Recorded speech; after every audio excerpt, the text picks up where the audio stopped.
안녕하세요. 코인 알려주는 남자입니다. 비트코인이 2, 3K에서 계속 횡보를 하고 있는데 이 부분에 대해서 이야기를 나눠보고요. 오늘은 오랜만에 월스트리트가 어떤 준비를 하고 있는지 저희가 그 안에서 어떤 시사점을 얻을 수 있는지 이 부분의 인사이트를 공유해 보도록 하겠습니다. 먼저 비트코인 가격인데요. 지금 뭐 실버게이트라는 은행 이슈로 인해 가지고 비트코인 가격이 굉장히 큰 폭의 급락을 한 모습을 보였습니다. 그래서 2, 3K에서 계속 왔다 갔다 했던 비트코인이 2K까지 떨어지면서 이 변동성을 보이고 있는데 이 실버게이트 같은 경우는 은행이고 이 은행은 지금 이제 비트코인이나 코인 시장에 온램프 그러니까 자금이 들어오는 역할을 했던 곳이기 때문에 이 부분에 대한 이슈가 어떻게 진행될지에 대해서는 좀 살펴봐야 될 것 같아요. 어쨌든 이 급락은 지금 이제 그 이슈 때문에 발생한 일이다 이렇게 봐주시면 좋을 것 같고 CVD 자료 같은 경우는 사실은 이 지금 현재 급락을 반영을 하진 못합니다. 반영하지 못하고 갈색고래가 이제 추가적으로 매수한 모습을 볼 수 있는데 이 실버게이트 이슈가 있기 전에 갈색고래가 매수한 모습이기 때문에 지금 이후에 어떻게 움직여야 되는지에 대해서는 저희가 추가적으로 살펴봐야 될 것 같습니다. 지금 원래는 갈색고래가 매수를 했을 때는 이게 우상향할 수 있는 가능성이 커지는데 지금 이제 그 밖에 이제 코인 시장 관련되어 있는 악재가 발생을 했기 때문에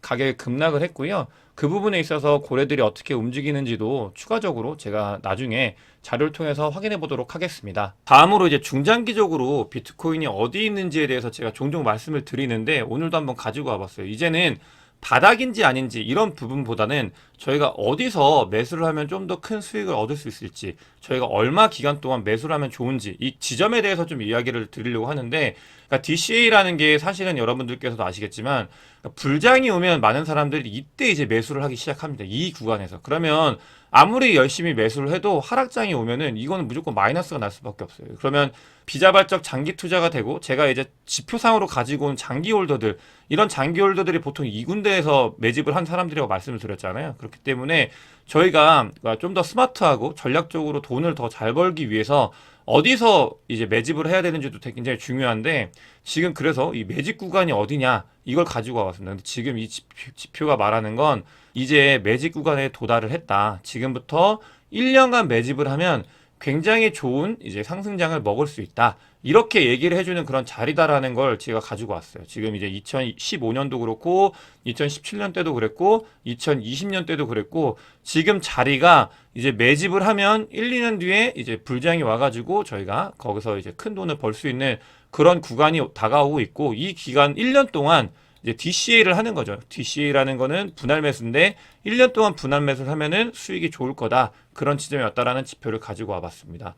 다음으로 이제 미국 10년 국채 이제 뭐 금리인데요. 지금 이게 4%를 넘어섰어요. 이 말은 뭐냐면 지금 이제 뭐 금리가 올라간다라는 거는 추가적인 긴축이 있을 거다. 연준에서 추가 금리 인상이 있을 거다라는 걸 예측을 하면서 이제 채권 가격이 계속 올라가는 건데 채권 가격은 내려가는 거고 이제 채권 금리가 올라가는 건데요. 지금 보면은 4%를 넘어가지고 2022년도 11월 달 그때쯤으로 점점 회귀를 하고 있어요. 그래서 이 부분이 그러니까 롱의 뷰로 보냐 숏의 뷰로 보냐 이거에 따라 다르긴 하지만 숏의 뷰로 보는 사람들은 이제 드디어 이제 그날이 오고 있다. 하락이 오고 있다. 이렇게 바라보시는 분들도 계시고 근데 저 같은 경우는 여기서 한번 의심을 해야 된다고 생각을 해요. 모든 자산시장도 마찬가지지만 비트코인 가격이 만약에 이게 지금 2022년도 11월 달이 가장 피크였잖아요.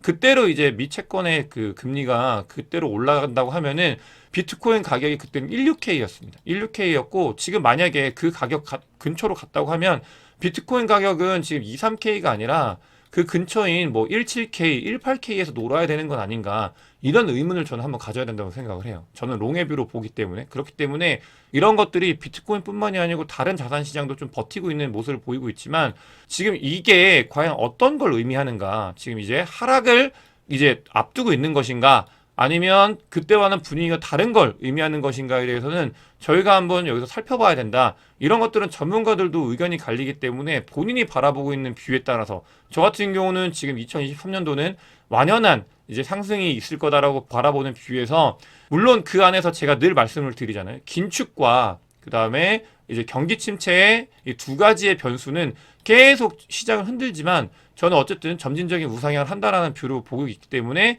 지금 이 부분은 물음표를 띄워서 이게 지금 이게 그래서 추가 하락을 야기하기에 약한 부분이구나. 사람들의 매수세가 몰리고 있구나. 이렇게 저는 바라보고 있다. 이렇게 생각을 해주시면 좋을 것 같고, 물론 쇼세뷰로 바라보시는 분들도 본인들의 이제 전략에 맞춰가지고 세우시면 된다. 그래서 그 안에서 제가 말씀드리고 싶은 건 뭐냐면, 이게 지금 이제 뭔가 경기 침체나 이런 것들이 뒤로 좀 밀린 건 아닌가, 그 사이에 공백이 있어가지고 저희가 돈을 벌 수 있는 구간이 생긴 건 아닌가, 혹은 분위기가 바뀌어가지고 저희가 추가적으로 돈을 벌 수 있는 구간인 건 아닌가, 이런 것들에 대해서 끊임없이 의심을 하면서 저희가 이 안에서 돈을 벌어야 되는 게 가장 큰 중요한 목적이기 때문에 이걸 놓치면 안 되잖아요. 그래서 그런 것들을 저희가 바라봐야 되는 시점이다, 이렇게 말씀을 드리고 싶습니다. 다음으로는 이제 이 월가에서 어떻게 바라보고 있는지에 대한 이야기를 하려고 하는데요. 지금 이 부분은 헤이비트의 경지훈 팀장이 월가에서 바라보는 블록체인과 비트코인이라는 보고서를 냈고요.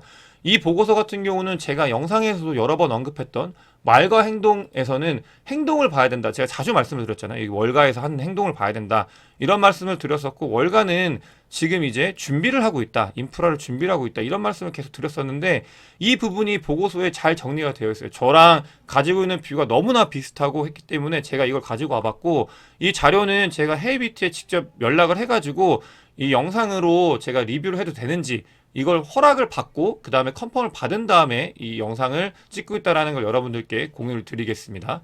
본격적으로 말씀을 드리면요, 지금 이제 겉과 속이 다른 행보를 보이고 있다, 이 부분 제가 많이 말씀드렸죠. 월가에서는 겉으로는 비트코인이나 코인 시장 안 좋다, 정말 최악이다라고 하지만 속으로는 인프로를 구축하고 있다, 이 말씀을 드렸는데, 지금 여기서도 마찬가지로 이제 결론을 내리고 있어요. 이제 큰 관심을 가지게 되었고, 본업과 시너지의 비용 절감을 위해 진출을 하고 있다, 이런 말씀 저도 많이 드렸던 것 같은데 지금 이제 보고서에서도 얘기를 하고 있고요.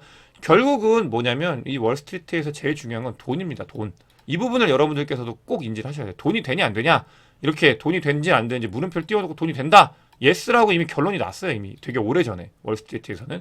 그렇기 때문에 이제 그럼 암호화폐에 어떤 식으로 접근을 해야 된다, 그렇기 때문에 투자를 한다, 이렇게 결론이 났기 때문에 지금 이어지고 있는 거고, 지금 보면은 이게 2017년도 18년도에는 지금 뭐 JP 모건에 있는 뭐 얘네는 유명하죠. 다이먼 같은 경우는 계속 부정적인 얘기를 하고, 돌멩이다, 뭐 버블 터진다, 쓰레기다, 막 이런 얘기 많이 했었는데 그거 준비하고 있고, 또 이제 블랙록 같은 경우도 2017년도에는 자금 세탁용이다, 이런 얘기 많이 했고요. 골드만삭스도 이제 버블과 같다, 뭐 모건 스탠리도 비트코인은 안전한 투자냐, 이렇게 부정적인 이야기를 했는데, 이 스탠스는 계속 유지를 하면서 언제부터 투자를 시작했냐면 애들이 2018년도부터 투자를 시작합니다. 본격적으로 이렇게 말을 던져놓고 본인들은 이제 투자를 시작하는 거예요. 그 다음에 연구를 시작하고 인프라 구축을 시작하고, 이게 구체적으로 좀 보시면 지금 뭐 블랙록 같은 경우는 일경을 운영하고 있는 뭐 펀드인데요. 지금 얘네들 같은 경우도 코인베이스랑 협업을 하고, 그다음에 이제 뭐 보면은 이제 계속 투자를 이어가고 있고, 이런 모습을 보이고 있어요. 특히 특징적으로 지금 여기서 가장 중요한 게 뭐냐면, 블랙록은 이제 서클사는 USDC를 발행하는 곳이죠. 여기에 피델리티, 마셜 웨이스 등과 함께 4억 원 규모의 투자를 했다. 이 부분이 중요합니다, 여러분. 이 부분 굉장히 중요해요. 스테이블 코인에 블랙록은 투자를 하고 있다. 투자에 굉장히 관심이 있고 어디를 찔러야 되는지 명확하게 알고 있는 거예요. 제가 스테이블 코인 굉장히 중요하다고 많이 말씀을 드렸잖아요. 근데 여기서는 스테이블 코인에 직접 투자를 진행을 했다, 이렇게 봐주시면 좋을 것 같고, 레리 핑크 같은 경우는 최근에 블랙록의 이제 CEO인데 최근에 굉장히 좋은 얘기를 많이 하고 있긴 해요. 비트코인이나 코인 시장에. 근데 어쨌든 간 이 레리 핑크는 유대인이다, 이것까지 제가 말씀을 드렸었죠. 그 부분도 중요합니다. 어쨌든 이런 움직임을 보이고 있고요.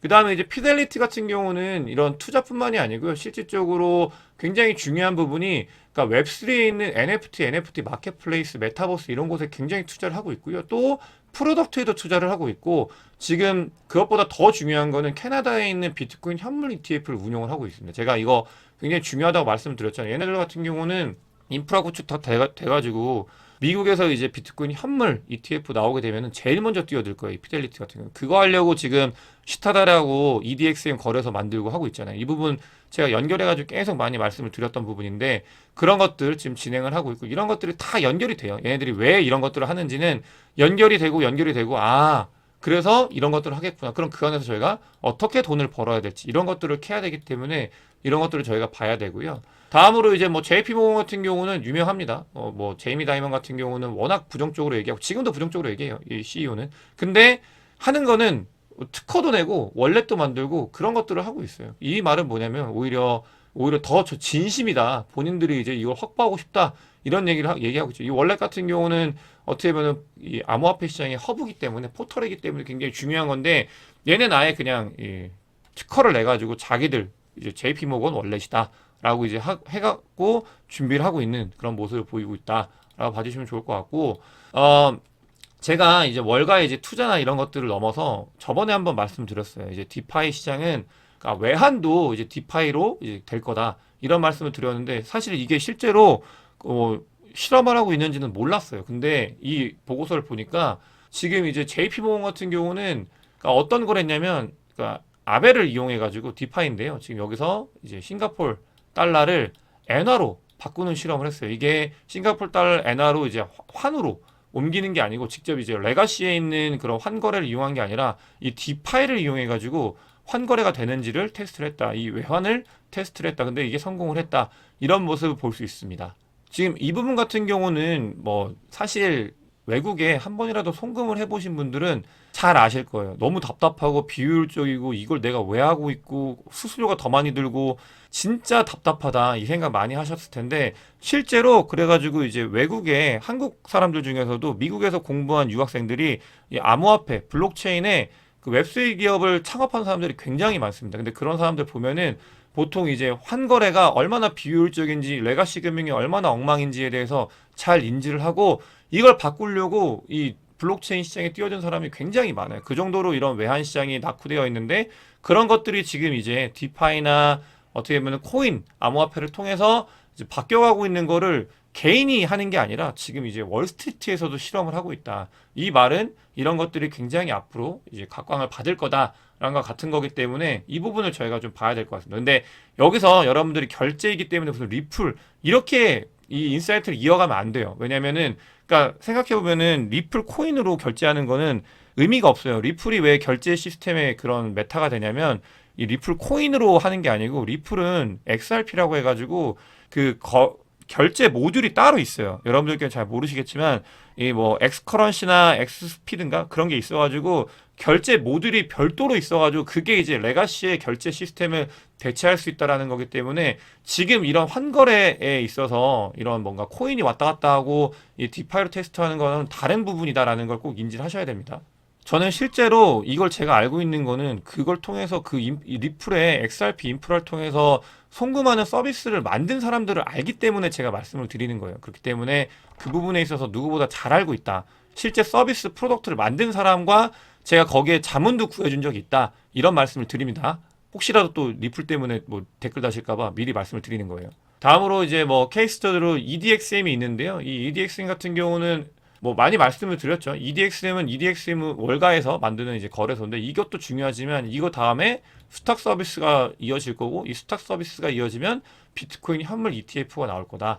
이 과정에 있기 때문에 이 EDXM이 중요하다라고 말씀을 드렸고, 1월 달에 나온다고 했는데 아직 안 나온 거 보면은 추가적인 준비를 하고 있는 거예요. 그렇기 때문에 그 부분에 대해서 저희가 살펴봐야 된다라고 더 말씀을 드리고 싶고요. 어쨌든 간 이 과정에 가고 있다. 지금 현물 ETF를 가는 과정에 가고 있다. 이런 말씀을 드리고 싶습니다. 그래서 결론은 결국적으로 뭐 많이 말씀을 드렸던 것 같은데, 이게 지금 월가가 비트코인이나 암호화폐 시장이 될 거다, 돈이 될 거다라는 걸 인지를 했고요. 이미 예스를 했고 거기에 인프라를 구축하고 있고 각자 이것저것 준비를 하고 있다. 그래서 다음번 불장에는 이런 기관들이 들어올 준비가 마무리되면 저는 훨씬 더 큰 불장이 될 거의 가능성을 많이 말씀을 드렸던 것 같은데, 그런 것들이 이 보고서에도 잘 녹아 있는 것 같아요. 정리가 되어 있는 거기 때문에 여러분들께 공유를 드리고 싶어서 가지고 왔고요. 그럼 여기서 끝이 아니라, 그래서 저희가 지금 현재 상황에 대해서도 한번 분석을 해야 되는데, 지금 보면은 아까 말씀드렸잖아요. 스테이블 코인 USDC 투자했다고 했죠. 월가에서. 그 다음에 수탁 서비스 중요하다고 했죠. EDXM 다음에 수탁 서비스다. 그리고 투자 많이 하고 있다 말씀을 드렸고, 그 다음에 이제 거래소 EDXM 지금 생기고 있다. 월가에서 이걸 다 하고 있죠. 다 하고 있어요. 지금 이 부분을 다 하고 있는데, 여러분 생각해보면 지금 게리 겐슬러나 SEC 얘네들이 지금 규제를 하고 있는 게 뭘까요? 이거 정확하게 겹치죠. 지금 스테이블 코인 규제하고 있죠. 그 다음에 수탁 서비스 규제한다고 나왔죠. 거래소 바이낸스 계속 때리고 있죠. 이런 것들이 똑같이 이어지고 있다. 이 말은 뭐냐? 월스트리트에서 준비를 하고 있는 걸 그대로 공격을 하고 있다. 준비하고 있는 걸 다른 쪽에서 공격하고 있다. 준비하고 있는 걸 다른 쪽으로는 공격하고 있다. 뭐냐?